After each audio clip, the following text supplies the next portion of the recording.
નવા નવા કપડાં અને નવા નવા ચપ્પલ એ તો છોકરીઓને બહુ જ ગમે, છોકરાઓને પણ ગમતા જ હોય, પણ ખરીદી કરવા તો લગભગ બધાની મમ્મી જ જતી હોય છે, હે ને?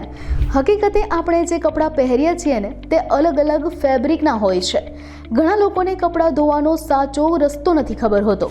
આવા સમયે તેઓ દરરોજ ખોટી રીતે કપડાં ધોવે છે અને તેમને પ્રેસ કરે છે. પણ શું તમે જાણો છો કે કયા કપડાં કઈ રીતે ધોવા જોઈએ? તેનું કારણ તમે તમારા કપડાં પર લાગેલા ટેગ પરથી મેળવી શકો છો. હા, તો ચાલો આજના નોલેજ કોર્નર પર હું જાહ્નવી નિમાવત આ ટેગને વાપરતા શીખવાડું.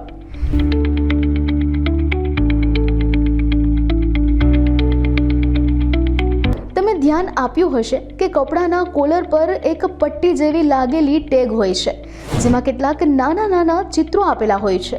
આ બધા ચિહ્નો તમને કહે છે કે તમને કપડાં કેવી રીતે ધોવા. ડોલનું નિશાન.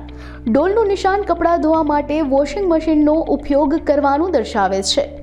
ડોલ સાથે હાથનું નિશાન.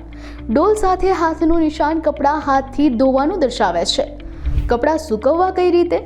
ચોરસની અંદર એક વર્તુળ આ સૂચવે છે કે કપડાં મશીનમાં સૂકવવા જોઈએ. ક્રોસ ઇનસાઇડ સ્ક્વેર તે કપડાને મશીનમાં સૂકવવા પર પ્રતિબંધ મૂકે છે અને તેને તડકામાં સૂકવવાની ભલામણ કરે છે. કપડાં પ્રેસ કઈ રીતે કરવા? ઇસ્ત્રીનું નિશાન આ સૂચવે છે કે કાપડને ઇસ્ત્રી કરવી જોઈએ. ઇસ્ત્રીના ચિહ્નમાં ટપકા. ટપકા ઇસ્ત્રીનું તાપમાન દર્શાવે છે, જેમ કે 1 ટપકું એટલે ઓછું તાપમાન, 2 ટપકા મધ્યમ તાપમાન, 3 ટપકા ઉચ્ચ તાપમાન. ઇસ્ત્રીના નિશાન સાથે ક્રોસ આ કપડાને ઇસ્ત્રી કરવાની મનાઈ કરે છે.